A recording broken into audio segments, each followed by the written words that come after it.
understood rather than formally spelt out, learnt from the reactions of family, neighbours, colleagues, enemies, and friends. They cover every form of social interaction, from hanging out the washing in a communal yard to drinking with mates in the alehouse. The most socially aware and adept individuals can take all these interwoven and occasionally conflicting rules and turn them into a seamless performance of confidence and belonging, at least some of the time. For historically, just as now, many people struggled to pull it off, to behave perfectly at every encounter and in every situation.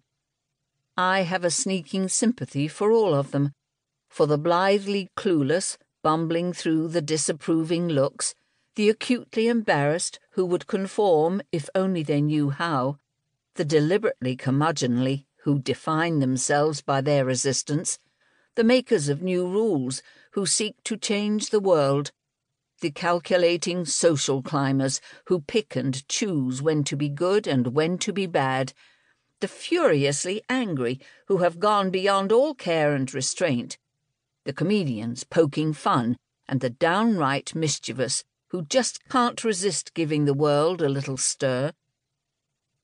This is a book for and about all of them. It is an exploration of the written and unwritten rules of Tudor and Stuart England, and how people went about breaking them.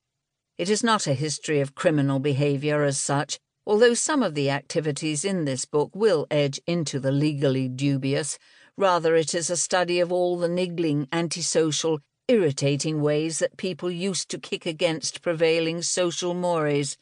And because the offence and the meaning is all contained within the specific details of these behaviours, you will find, too, step-by-step instructions that lay out exactly how to be that annoying and irritating person. We shall rehearse the various ways in which you could embarrass your parents, mock a sober clergyman, disgust your dinner guests, and put down your enemies. There are instructions for fighting in various styles, so that you can hold your own against the city watch, or at least intimidate the uninitiated into letting you have your way. There are crib sheets of verbal insults, outlining the vocabulary, but also providing you with a key so that you can extemporize upon certain themes and customize your linguistic attacks to suit the occasion.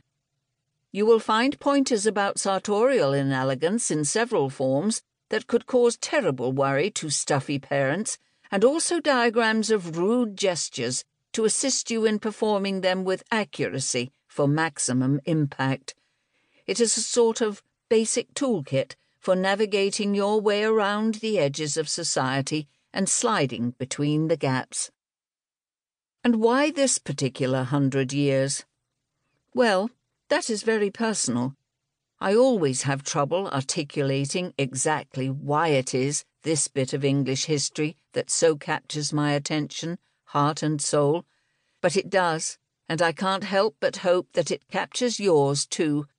I love the combination of the exotically different mingled with the almost familiar, the way you can trace ideas, words, attitudes and habits that at first glance seem so alien as they gently shift into the background of modern life.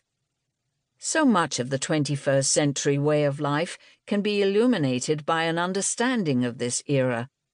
Our current brand of religion and non-religion was shaped at this time.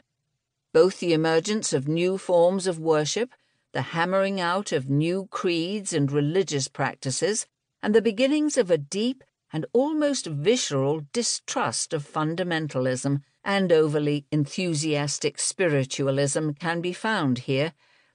Secularism, as well as Quakers and Baptists of various denominations, emerged from these years. Our form of democracy, too, was first argued about and fought over at this time. Ideas about votes for all men, alas, not women, get their first hearing in the 1640s. Representation and taxation become deeply entwined as a principle, and the monarchy is forced to take several large steps back from power. The impact of these struggles and arguments upon the global stage